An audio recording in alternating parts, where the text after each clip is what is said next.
Serena, what's up? Thank you so much for being a part of the Aware Causes movement. I'm so happy to have you.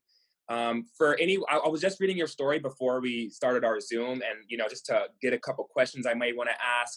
But for people who haven't heard your story or don't even know you, can you kind of introduce yourself and just say, what cause you want to talk about today and why it's important to you? Sure, absolutely. Thank you so much for having me. I'm so excited to be here. It's an honor to get the opportunity to tell my story. So, like Pearson said, my name is Serena. I am 22 years old. I am a survivor of sexual assault and domestic violence. My aware necklace, the cause is for domestic violence, but I also have had a lot of struggles with mental health as well as sexual assault. So it's kind of like a threefold in meaning. But for me, I just think that Aware Causes, the brand is so important because it's just bringing awareness to a conversation, and then you get to talk more to the person themselves about what their experiences have been in those different causes. Awesome, man. I also want to tell you too. Sometimes I forget to say this, but whenever whenever we're talking about serious topics, um, don't feel like you have to answer anything. If you don't feel comfortable, if there's certain parts of your story you don't want to share, like that's totally fine. You know what I mean? You could just say like, can we skip that or whatever? Like that's fine. It's up to you what you share. But I just thought I would say that. But one thing I did want to mention too is I saw that you were an author. So I wanted to see, can you kind of tell me about that a little bit? Yeah, absolutely. So I published my first book last December. It's called The Silver Lining: The Intersection of Sexual Assault and Anxiety Through the World of Gymnastics. So that was last December, the paperback published, and then the hardcover just published last month, and an audiobook is coming out in just a couple of weeks, which is really exciting. The book itself is really about my journey with mental health and the different experiences that I've had. I grew up as a competitive gymnast, so that was all I knew my entire life. And there were a lot of positives. I absolutely love the sport of gymnastics, but there are still some negative things about the culture. And I'm sure most people have heard about like the Larry Nassar trials, and that things like that are really what unfortunately have brought a negative light to the sport. And I Mhm. think through my book, I tried to explain how those negatives don't always have to be seen like that, and how it's not a negative sport. It's actually just the culture that we need to make a shift in. And I've been trying to get more involved in the sport itself now that I'm on the other side of the glass and no longer a gymnast, and trying to make those positive changes. And then I also talk about how those negative things have affected my life moving forward, and how I did struggle with anxiety and with I was sexually assaulted on three separate occasions, one of which was a boyfriend. So that was also a lot of domestic violence in that relationship as well. So I think the book really was just to open the door to conversation. And I think that's why I like this brand so much, is because it's not about so much how my story is different from someone else's or the same as someone else's, but just really opening the conversation to talking about it so that it doesn't have to be so taboo. And then also just so that we get to be in community together and support each other and empower each other. Yes. There were so many questions that you kind of just answered right there. But one thing I wanted to say is, how um, in the gymnastics community, one of the questions that I wanted to ask you is because I don't know anything about gymnastics. And as a matter of fact, before I even say that, because I'm a guy, and not that guys don't get sexually assaulted. It does happen, but I think it is rare. If I'm not, I mean not rare, less common. If I know what I'm talking about, but I'm also like I'm like 6'4". All I'm trying to say is that it's never really happened to me, so I don't really know too much about sexual assault. I've read a few stories before where it mentioned how it usually happens from someone, like how you said you had an ex boyfriend. So I read that before, but something you mentioned about the gymnastics, I'm not familiar with that culture. So what it like, you know, how come someone would have, like you said, it's like in the sport, people may look at it like in the wrong way, and I have no idea what you mean by that. I don't even know what those trials are. So can you just? I mean, if it's long, you don't have to give like a, you know what I mean, like a full on story of that whole trial. But what kind of things happen in the gymnastics? I grew up playing basketball, by the way. But what are some things like that for people who aren't in that community? Like what are some things that could happen that you were talking about? Yeah, absolutely. My dad is a basketball player and coach, so I know the sport of basketball very well. Myself, Nice. love that sport as well. But when it comes to sexual assault in the sport of gymnastics, so Larry Nasser was a doctor, a very well-known doctor. He was the Olympic doctor. So he actually assaulted. I believe the number is now close to 500 young women, ranging in What? age from about 4, I believe was the youngest, to 16, 17, 18, the age that you are in the Olympics. So it really is, unfortunately, it ran really rampant in the sport for a really, really, really long time. And I think it has a lot to do with that culture of silencing. And I think that the sport of gymnastics is so rigid in how you have to perform in order to get to the highest level. And I don't think that it necessarily has to be, which is why I'm working on those changes in the culture of the sport. But Yeah. if you want to get to that Olympic level, it's said to believe that you have to train a certain way. You can never question any type of authority. And that's kind of Mhm. what led to no one ever feeling like they could say anything. And then anyone who Mhm. did was told, like, oh no, he helps. So we're not going to say anything. We're not going to bring this to the next level. And then when the highest level, he was the president of USA Gymnastics and he didn't do anything about it either. So I think that it really was that culture of silencing. And I think that while it happens in the sport of gymnastics, I think that also parallels into just society. And until recently, that wasn't something that was talked about on a regular basis, which is why I think that someone, since the statistics do prove that it's more common in females, like a lot of men just don't even know that it happens really that often. They don't know that this is something that, if you have good moral standards, you're not doing that to people. So you wouldn't even have any encounters with it. And I think that that's what's unfortunate about it is if we talked about it more, I think it would happen a lot less because we would be able to know the signs a little bit better. I think I've been like you're told, oh, okay, if they're telling you X, Y, Z, they're probably not a good person. But it's easier said than done, especially when someone is bigger, stronger, feels like they have more power over you. And when you feel like the person is in that position of power, you're really less inclined to say something about it, which I think is Wait, sorry really to cut you unfortunate. off. Sorry to cut you Yeah. off, but I was just thinking too, like, if you don't like if you're young and you don't know it's wrong, you know what I mean? Like, I'm just trying to imagine, you know what I mean? Like if you're young and you've never heard before, A, B, and C is wrong, when it is happening to you, you might not know what's going on and you might not know that it's wrong. And like you said, like if no one's talking about it, if you haven't heard it from a friend or you haven't heard it on the news or TV, you wouldn't necessarily even know that this is not what's supposed to be happening. You might just think um this is just what happens because you just don't know that it's wrong because no one's really talking about it. Absolutely. And I think that that's really what happened a lot in the gymnastics community because, at 4 years old, you probably don't even really know what's going on to know that it's Yeah. wrong. Right, So right. that I think is 100% how it was.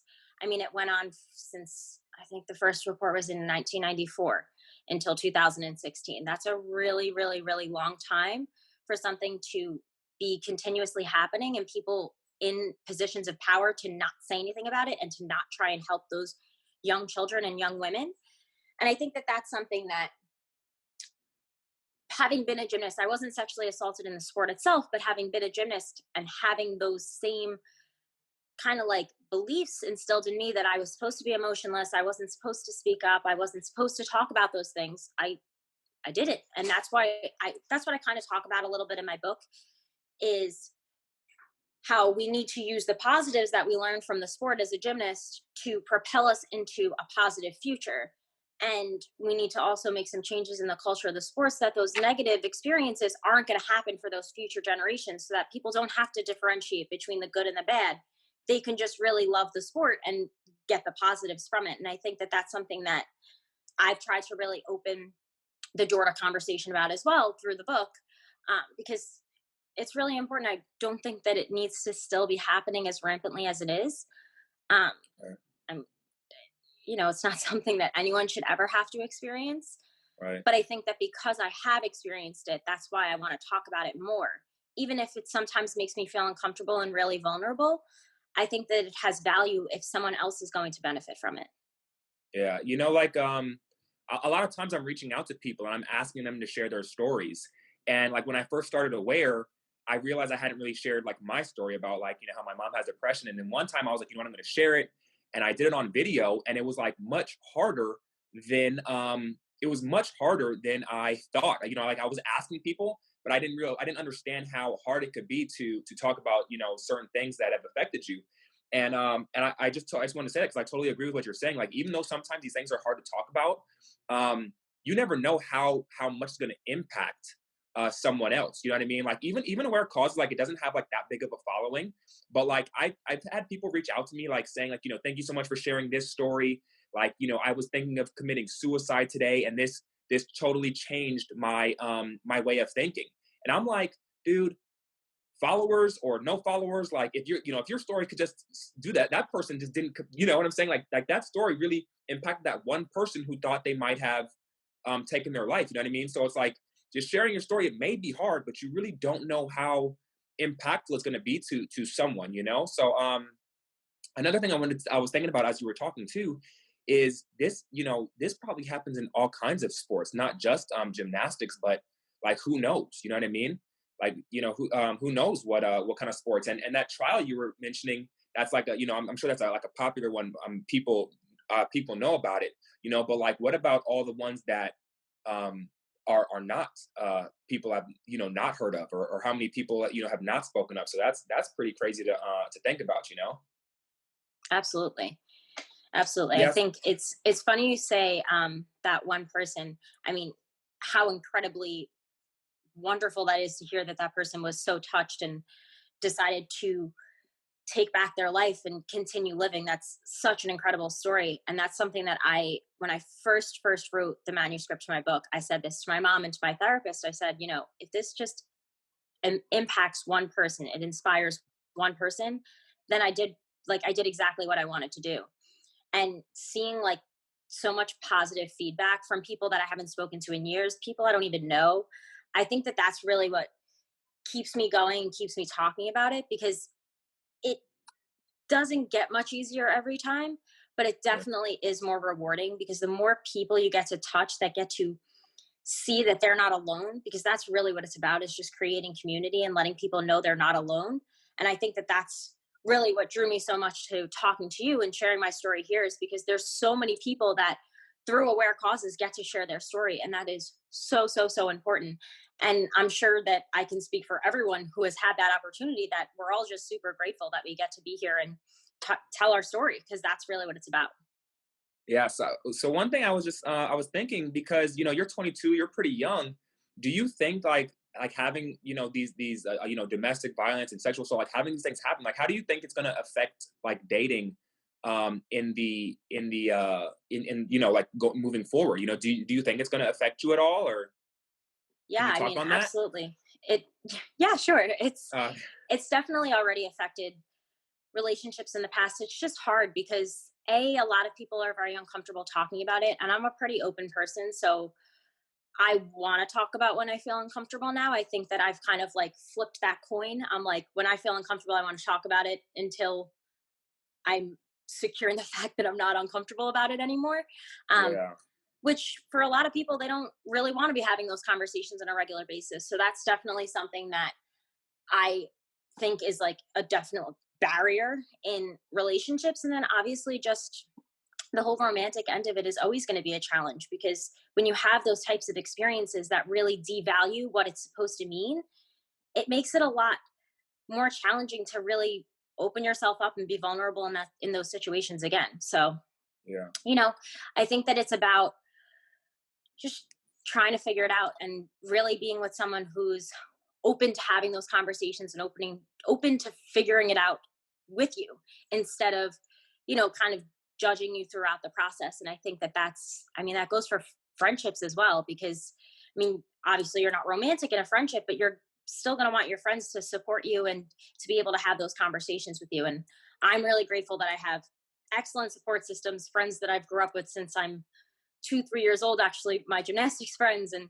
they are always willing to have those conversations with me. And I think that that's something that I value so greatly, because support systems definitely make it easier. And I think that that's just, again, why community and in aware causes in writing my book is so important, because the more we talk about it, the easier it gets. That's for sure.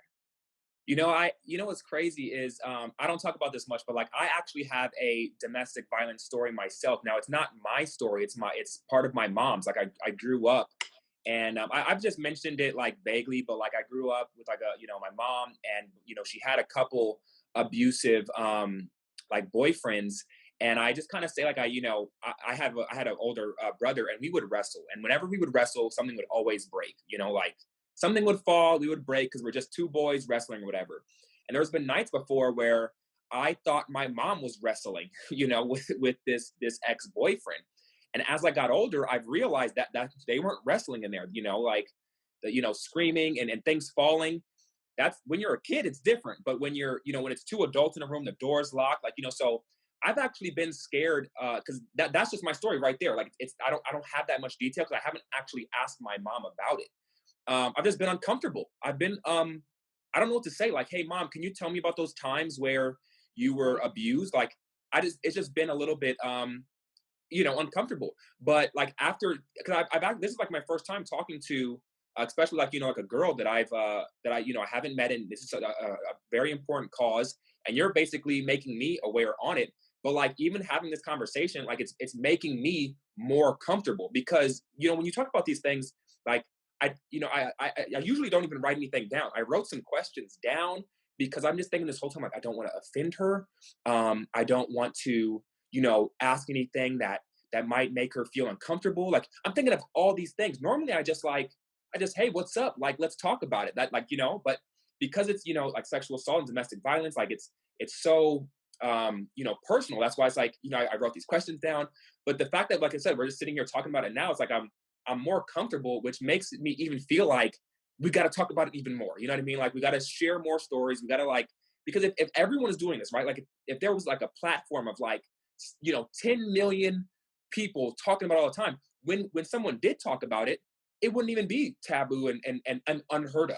People would be they would know how to like, how do I show someone support who has, been abused? Like some people don't know, you know what I mean? Like, so like if they knew these answers, if they knew what not to ask, because that might offend them, but maybe you don't need to ask anything. Maybe you just show them some support. Like there's so many different things that, talking about it just makes it so much easier.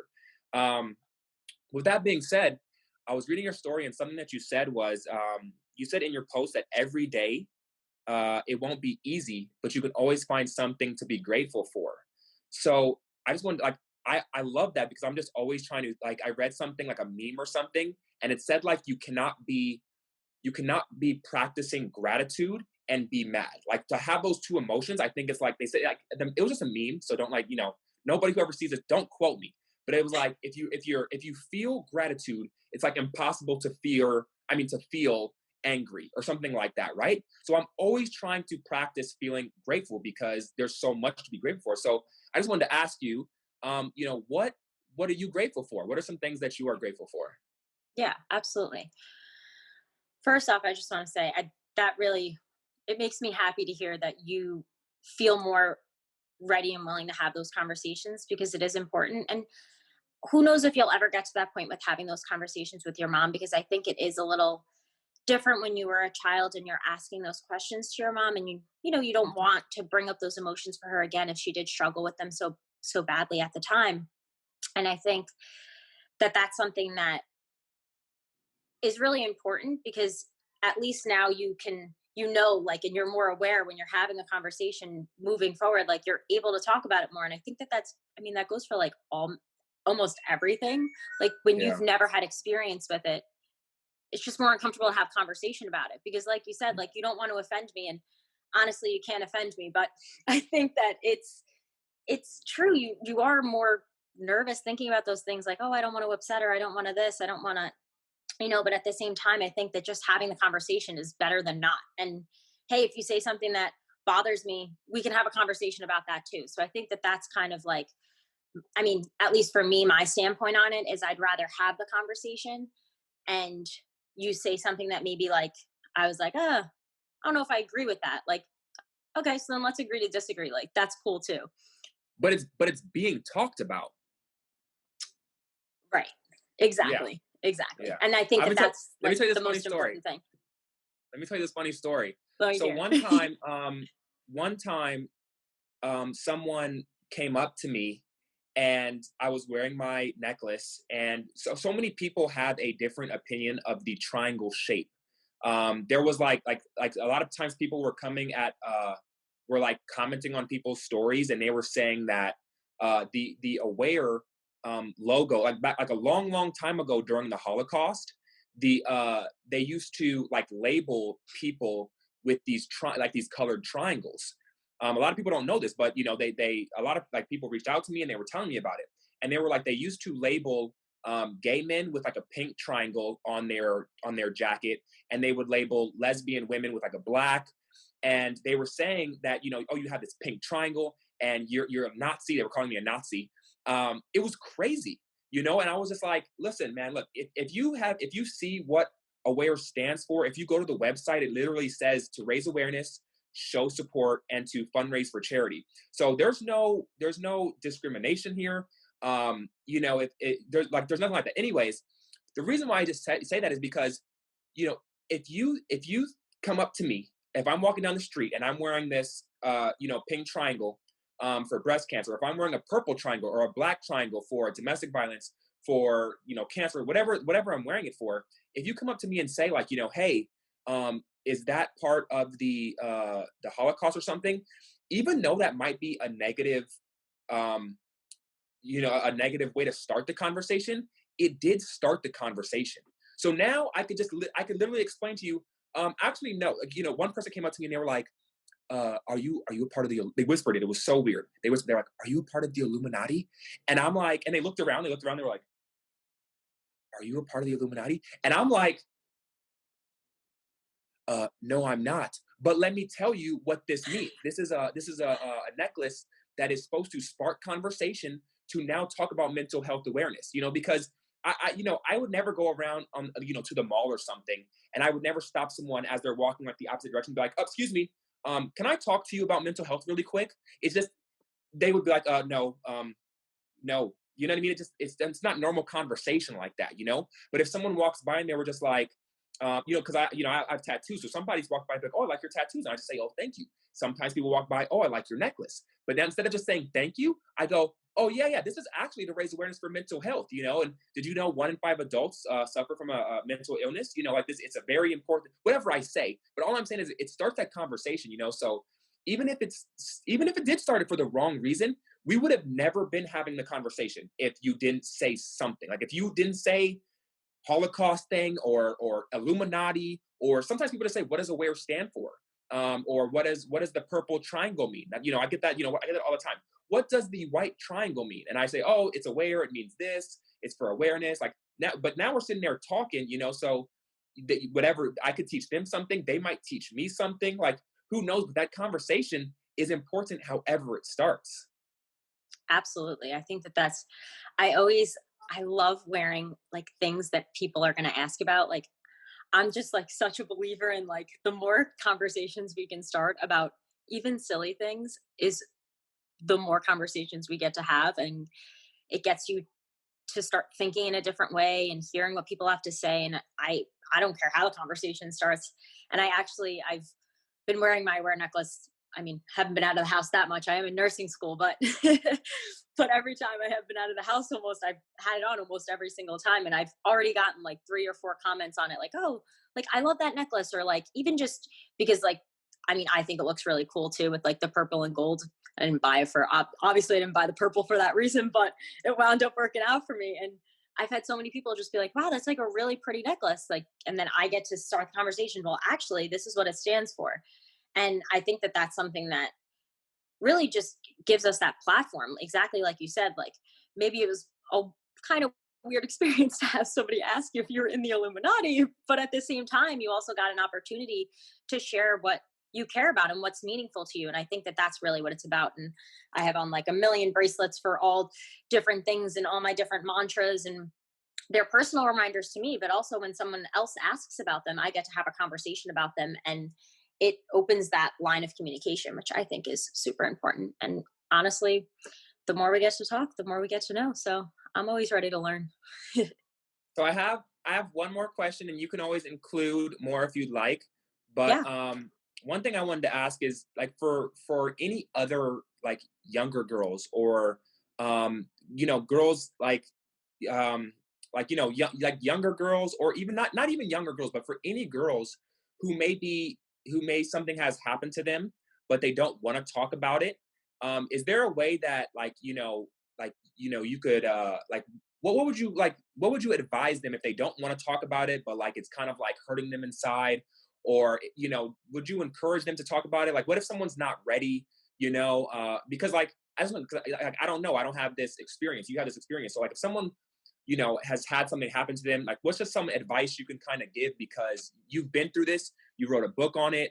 You could tell them more than I could tell them. If they want to share their story, who can they talk to? Things of that nature. Yeah, absolutely. I would say it took me a long time to tell my story. I had actually, when I was first assaulted by my boyfriend the first time, I was 16 years old, and I told my best friend at the time, and I use that term very loosely.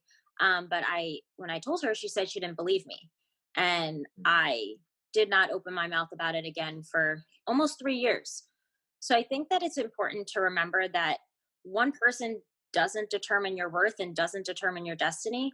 Um, that goes for the perpetrator of the assault, of the domestic violence, of any type of abuse. And it also goes for friends, because sometimes people are uncomfortable. And instead of just saying, I'm uncomfortable and I don't know if I'm ready to have that conversation with you, or I don't know if I'm the person that you can come to with this, why don't you go and talk to XYZ? Instead, they kind of will, because of their own insecurities, push you down and tell you that, you're not worthy, or you're lying, or you're whatever they're going to tell you. And I think that that's important to remember, is that one person doesn't determine your worth or your destiny. And that, I think, I learned the hard way, because 3 years is a really long time to keep those things in. And I think it wound up, holding me back from being who I really am and living my truth fully. Um, Mhm. and sometimes our truth, it's not great. Like, parts of my life have not been something that I was, when I was a young girl, I dreamed of having happen to me. But that doesn't mean that it has to now shine a negative light on the rest of my life. I can use negative experiences to find, to be cliche, my silver lining. And I think that that's Yeah. really what I talk about in the book is, one, my number one thing, and I say this for people who suffer with mental health and people who don't feel like they suffer with mental health, anybody, I think that talking to a therapist is one of the most important things. And the first therapist you talk to might not be the right one. It took, I believe it's 3 before I actually met my therapist now. And I had 3 very bad experiences before this therapist. But if I never kept going and talking to someone else, I never would have found the one I have now, who empowers me and supports me and encourages me. So I think it's really about, you kind of have to be a little persistent within yourself. Find the right friends, find the right therapist, finding the right words, because sometimes you hold yourself back because it's hard. And I don't think we have to. I think that we can sometimes say or do the wrong things, and that's okay, because we learn something from it, and then we get to use that learned experience for our next experience. So mistakes are really just part of the process. I've made plenty of mistakes. i've had I've said plenty of the wrong things. There's probably even some people that I wasn't able to support in the ways I wish I could have, looking back. But that's okay. You don't have to be perfect. You don't have to do everything correct for you to be this person who shares their story and who inspires someone else. You can just simply be you and just live your truth and lean all the way into who you are. And it's going to be uncomfortable and it's going to be weird. And sometimes people are going to judge you for it. And sometimes people are going to give you a weird judgmental eye, especially being a girl. We know how catty girls can be, but Yeah. that's okay. And I think that that's part of the process and part of learning and growing. So that was going to be my last question, but something you said, I think this may be even, sorry, this may be even more important because now I'm just thinking, um, what if, maybe not for me, but for anyone out there, when you told your friend that and she was like, you're lying, I feel like that was a huge, like, no, you know what I mean? Like, right, like, the first person you tell, and you might not even be ready to tell it, but the first thing that you hear is I don't believe it. So I just want to know if someone comes up to me and maybe I'm the first person, maybe I'm not, but what are some good ways to on and show someone support? Because I wouldn't know, no one even told me that. So now I'm just like, well, you know what? I want to be prepared. I want to be aware. I want to be ready to show as much support if someone comes to me for something like that. Should I could just say, what tell me. Yeah. I mean, I think that this does vary a little bit depending on the person, of course. But Yeah. for me personally, I think that it's just about like someone just offering support in whatever way they can, whether that's just saying like, I hear you and I I understand. I not understand because it's hard to say that about anything. You never Right. fully understand someone else's experiences just because Yeah. two people had technically the same thing happen to them. But I think it's more just about like saying, I hear you and I support you. And, Mhm. some friends are going to go further than that and want to hear more and want to ask more questions and want to have that deeper conversation and get to that next level with you. And then some friends just aren't. And that's okay. Like, you don't have to want to have the deepest conversation with every single person you come in contact with. That's an okay thing. Yeah. But I think it's just more about like offering the people that line of support. Don't ever tell someone you don't believe them. It doesn't matter what your previous thoughts on them are. It doesn't matter what you've heard about them or you believe them to be. It doesn't matter. If someone's saying that they didn't want something, something was unwanted, then it was unwanted. And that's it. I mean, I think it really is that black and white. Unfortunately, it's not that black and white in today's society. People don't see it that way. But to me, I just feel like if you said you didn't want it, then you didn't want it, and that's it. It's that simple. So I personally just feel like it's more about just telling someone you support them, and that support, like I said, doesn't have to now become this best friendship and your friends until the day you die. But it's just offering them a An ear.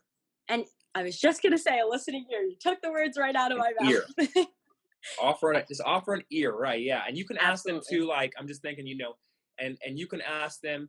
I'm just trying to think of ways I would respond. But do you want to talk about it? Do Right. you, because they might want to just say it and might not want to talk about it. They might just want to say it, to tell someone, and maybe they Right. don't want to talk about. So maybe you just say, like, "Yeah, I'm definitely here if you want to talk about it, if you're ready, and if not, let me know how I can help."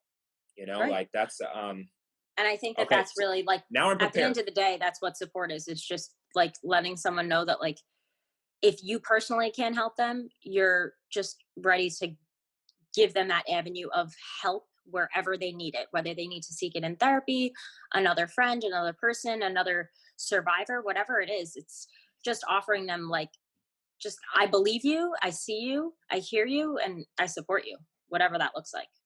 Yeah. Well, dude, that's awesome. I'm so, like, now I feel like I'm so much more educated on this, and now I'm more comfortable talking about it. I hope this video does the same for others who see it. I hope it makes them more comfortable. I hope it inspires people to tell their stories if they haven't yet. And I hope that me and you are able to give that ear to someone if they need it. So thank you again for speaking with me and coming on here.